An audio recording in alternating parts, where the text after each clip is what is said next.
Be me, 38, finally free from marriage to Derek.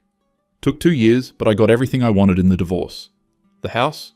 Well, I got to buy him out at market value, but still, it's mine now. Fair division of assets, which means I got half of everything he built while I was finding myself career-wise. Standing in what used to be our kitchen, coffee in hand, feeling vindicated. This is what liberation looks like. No more compromising on where to eat. No more pretending to care about his boring engineering projects. No more discussions that were really just him not understanding basic emotional concepts. I tried to explain it to him so many times. How marriage is inherently a patriarchal institution designed to subjugate women.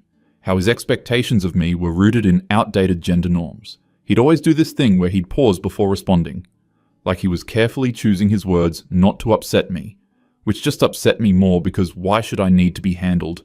With kid gloves, toward the end, he stopped trying to argue, would just say, okay, or if that's how you feel. Exactly the kind of dismissive behavior that made me realize I needed out. My friends agreed, obviously. Had been meeting with them twice a week for the past year before the divorce. Rachel said she could see how drained I looked. Amanda pointed out all the little ways he was controlling, like how he'd ask what time I'd be home. Or suggest we eat dinner together, instead of me eating in my office while working. Manipulation disguised as concern. The divorce was ugly but necessary. He didn't even fight me that hard on most things, which somehow made me angrier. Like he couldn't even care enough to really battle for our marriage. His lawyer kept presenting these compromise options. I stood firm on my principles. Why should I compromise when I spent 8 years compromising myself? Fast forward 6 months post-divorce. I'm scrolling through social media. Rebecca, a mutual friend, posted photos from some hiking trip. And there's Derek. In the background at first, but then she tagged him in a group shot. He looks different. Leaner. Tan. Smiling in a way that seems genuine. Not the tight smile he'd give me when I'd correct him about something. I click on his profile, even though I unfollowed him. We're still friends because I'm mature about these things. His last post was from 3 weeks ago. Photo of him at the summit of some mountain. Caption just says, Week 6 of learning to climb, grateful. Grateful? He's got 47 likes and a bunch of comments, people I don't even recognize. One woman named Lisa comments, You're progressing so fast, see you at the gym on Thursday, with a flexed bicep emoji. I close the app, tell myself I don't care. He can do whatever he wants, that was the whole point, we're both free now. But something about it sits wrong in my stomach.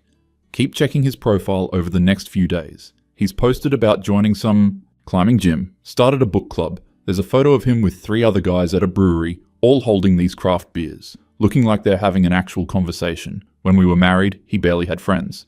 I mean, he had Mark from work, but they only hung out like once a month. Now suddenly, he's Mr. Social, post a photo of myself at my favorite coffee shop. Caption it something about choosing yourself and radical self-love. Get 23 likes. Derek used to be one of them, back when we first separated. He doesn't like this one. Probably doesn't even see my posts anymore. Which is fine. Totally fine. Run into Amanda at the farmer's market. Oh my god, she says. Have you seen Derek's Instagram? My stomach drops, but I keep my face neutral. Briefly, why? He looks so different. Maya went on a date with a guy who knows him, said Derek's like a completely different person now. Well, people change when they're not in the right relationship, I say. It comes out more defensive than I meant. Obviously, I just mean, are you okay? Why wouldn't I be okay? No, I know. I just, never mind. Go home and look at his profile again. There's a new post from earlier today. Him and a group at some outdoor concert. He's talking to a pretty woman. Brunette, laughing at something. She's not touching him, but they're standing close. I read the comments. Someone named James. Great show, man. We should hit the next one in the series. That woman Lisa again. Best Thursday crew with a red heart emoji. The brunette, whose name is apparently Sophie, already got tickets for next month. Derek replies to all of them with actual enthusiastic responses. Not the one-word replies he'd give to my friends when they'd comment on our couple photos. I'm spiraling and I know it. Call Rachel. Hey, can you talk?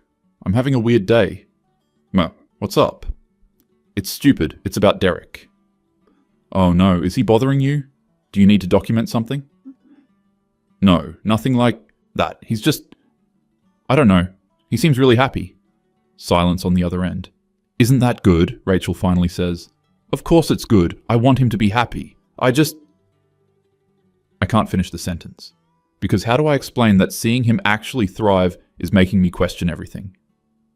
You're probably just seeing the highlight reel, Rachel says.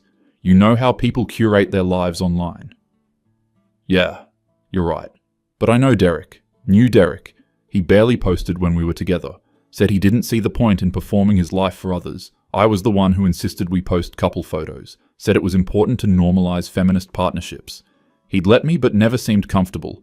Now he's posting multiple times a week. Start noticing other things over the next month. Rebecca mentions Derek started volunteering at some community garden. See a post from the climbing gym featuring him in their member spotlight. Apparently, he's been helping teach intro classes. The write-up quotes him saying something about finding joy in physicality after years of disconnection from my body. Years of disconnection? I knew his body plenty well, thanks. We had a perfectly adequate intimate life. Well, toward the end, it was less frequent. But that was because I was tired from work. And he never pushed, which I appreciated. But also, sometimes I wondered why he didn't push. Like maybe he wasn't attracted to me anymore. Whatever, this is ancient history. Except now, I'm wondering if he's seeing someone, if he's sleeping with that Sophie woman, or Lisa, or someone else entirely. He's probably on dating apps, probably matching with women who don't challenge him, who just laugh at his jokes and cook him dinner and don't make him think about his role in systemic oppression. I'm at my therapist's office on Tuesday. Dr. Sarah is great, very affirming, helped me through the decision to divorce. I'm struggling with some unexpected feelings, I tell her. Explain the situation. She nods thoughtfully. What do you think is underneath the anger? I'm not angry. Okay. What are you feeling? Confused. Like, I spent 8 years with this man. I knew him. And either he was hiding this whole other self the entire time, or I was the problem. Saying it out loud makes my throat tight. Those aren't the only two options, Dr. Sarah says gently. People grow and change. The end of the relationship may have catalyzed growth for both of you.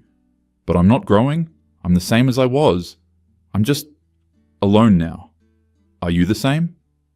Think about my daily routine. Wake up, coffee, work from home, scroll through social media, more work, sometimes meet friends for drinks, come home, TV, bed. When Derek and I were together, I at least had someone to bounce ideas off of. Even if he didn't always get it, he'd listen to me talk about my day, ask questions that were sometimes annoying, but also showed he was paying attention. I'm more authentically myself, I finally answer. What does that look like practically? Can't really articulate it. Session ends with her encouraging me to explore my own interests. Like I need a therapist to tell me that. Get home and Derek has posted again. It's a photo of a ceramic bowl, lumpy and clearly handmade. Caption, first pottery class result. It's ugly but it's mine. Thanks to James for teaching me it's okay to be bad at something new. 73 likes. Comments full of encouragement. That guy James. Dude, this is great for a first try. Wait till you see what you make next month. Sophie. I love him. With a laughing emoji and a heart emoji. She loves the bowl or loves Derek. I'm reading too much into it. Except 3 weeks later, there's a photo of Derek and Sophie at some art gallery. She's wearing his jacket. It's the navy one I bought him for his birthday 2 years ago. He said he loved it, but I only saw him wear it a handful of times. Of course he wears it for her. Caption is just, good art, good company, with a tag to the gallery. I can't help it. I go through Sophie's profile. She's a graphic designer, does watercolor paintings, volunteers at an animal shelter. In her photos, she's always doing something. Hiking, painting, at concerts, with friends. She seems like the kind of woman who doesn't overthink everything, who just exists without constantly analyzing the political implications of her existence. I hate her. No, I don't hate her. I don't know her. I hate that Derek looks at her the way he used to look at me. In our early photos, before everything got complicated, before I realized how much work he needed to do on himself. Amanda comes over with wine on Friday. You're obsessing, she says, not unkindly. I'm not. You've mentioned him 4 times in the last hour. I'm just processing. Isn't that healthy? Processing would be acknowledging your feelings and moving forward. This is something else. What do you want me to say? That I made a mistake? Did you? The question hangs there. No, the marriage wasn't working. He wasn't willing to do the work. What work? The emotional labor, the unpacking of his socialization, the constant education I had to provide about basic concepts of equality. Did he ask you to educate him? He shouldn't have to ask. That's the whole point. Amanda looks at me for a long moment. When you and Derek were together, what did you guys do for fun? Have to think about it. We'd watch movies, go out to eat sometimes. What else? I don't know, the normal stuff. Did you try new things together? We took that cooking class once. He liked it, but I thought the instructor was kind of condescending to the women in the class, so I didn't want to go back. Right. What does that tone mean? Nothing. Just, do you think maybe Derek is just enjoying having permission to try things? He had permission. I never stopped him from doing anything. But even as I say it, I'm remembering how he mentioned wanting to try rock climbing, and I said it seemed dangerous and expensive. How he suggested we join a hiking group, and I said I didn't want to spend my weekends with random people. How he wanted to take a pottery class together, and I said it seemed pointless when you could just buy a bowl. He could have done any of this while we were together, I say firmly. Could he have? Amanda leaves an hour later. I pour another glass of wine and sit with my laptop. Create a fake profile on Instagram, just to lurk. I know it's pathetic, even as I'm doing it. Find Derek's profile from this new anonymous account. Go through his photos systematically. He's posted 47 times since our divorce was finalized. When we were married, he posted maybe twice a year. There's a pattern in the captions. First time surfing, fell a lot but loved it. Bad at guitar, but learning anyway. Tried cooking Thai food, burned the sauce, but the second attempt was better.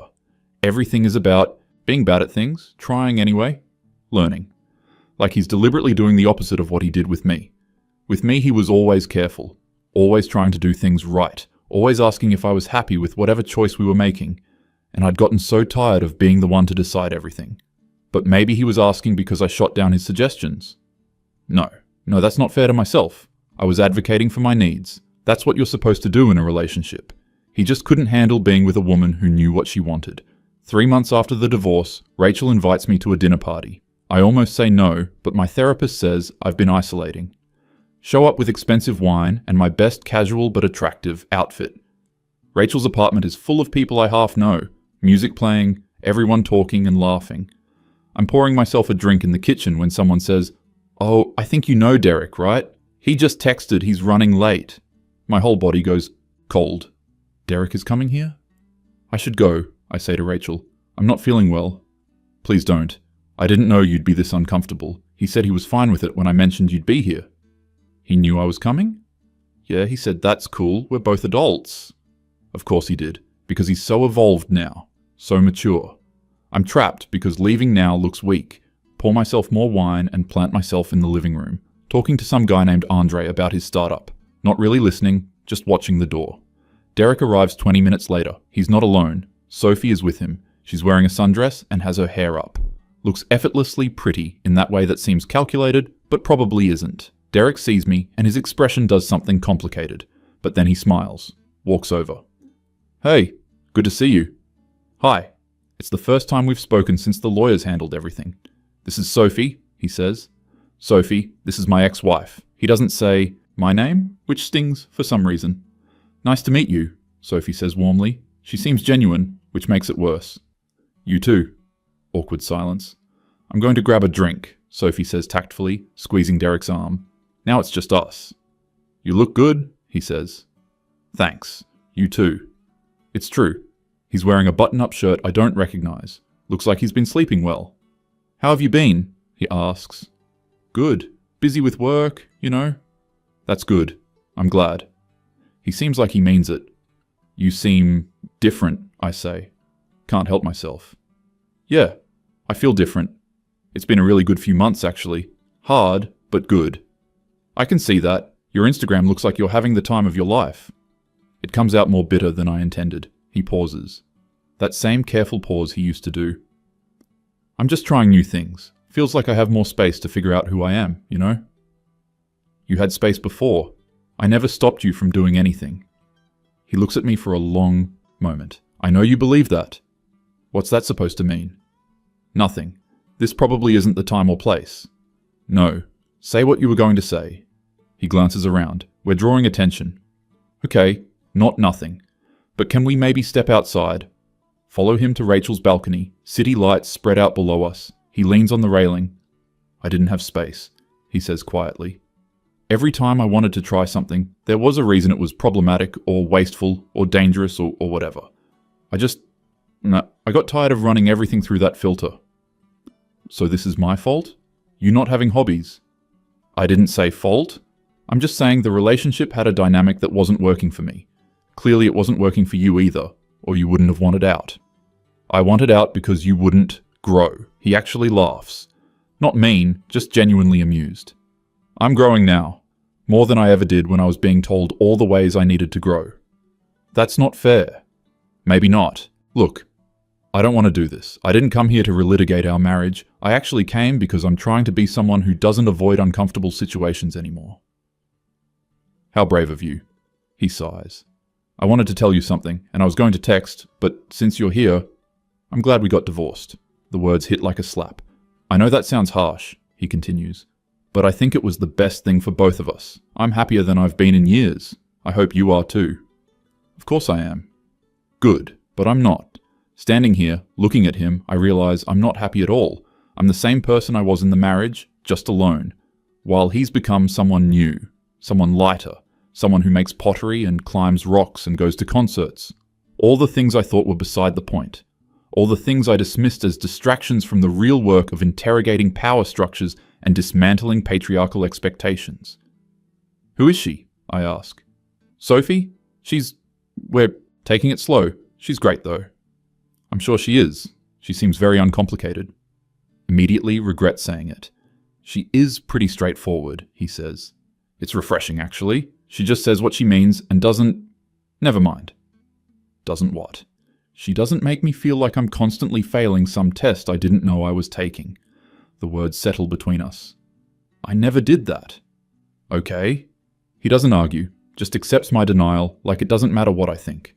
Because it doesn't matter anymore. He's moved on. Found someone who doesn't challenge him to be better. And he's happier for it. I should get back, he says. But really, I hope you're doing well. I mean that. He goes inside.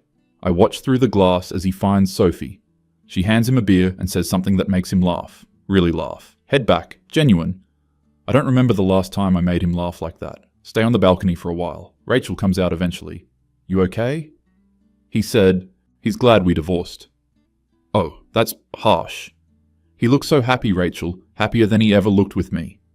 She doesn't say anything, which is answer enough. Was I terrible to him? You weren't terrible. You were just very convinced you knew the right way to do everything. And maybe you do, but maybe Derek needed someone who doesn't have all the answers. Go home early, spend the weekend spiraling, looking at old photos from our marriage. I'm analyzing them like archaeological evidence. In the early ones, we both look genuinely happy. Somewhere around year 4, his smile starts getting tighter, more forced. In the last year, we barely took photos together. Mostly just me, and he'd be behind the camera. Monday morning, call in sick to work. Can't stop thinking about what he said. About me making him feel like he was failing tests. I was just trying to help him see his blind spots, help him understand systems of oppression. How is that wrong? But I remember specific moments, now with new context. Him suggesting we go to his company picnic, and me saying those events are just capitalist performances of fake community. Him wanting to buy a grill, and me launching into a critique of suburban masculinity rituals. Him excited about a promotion, and me pointing out how his company's hierarchy reinforced class oppression. Was I ever just happy for him? Did I ever just let him enjoy something without analysis? Dr. Sarah's office again on Tuesday. I saw Derek, I tell her, explain the whole interaction. And how did that make you feel? Like I destroyed something I can't get back. Do you want it back? I don't know. Maybe. Not the marriage we had, but I miss having a person. You could have a person again. That option is open to you. Who's going to want me? I'm argumentative and exhausting, and I make everything complicated. Those are Derek's words? No, they're mine, but they're probably what he was thinking. Or maybe you and Derek were simply incompatible. That doesn't make you fundamentally unlovable. It means you need someone different than who he is. What if I'm the problem, though? What if I'm the reason it didn't work? Relationships require two people. You both contributed to the dynamic.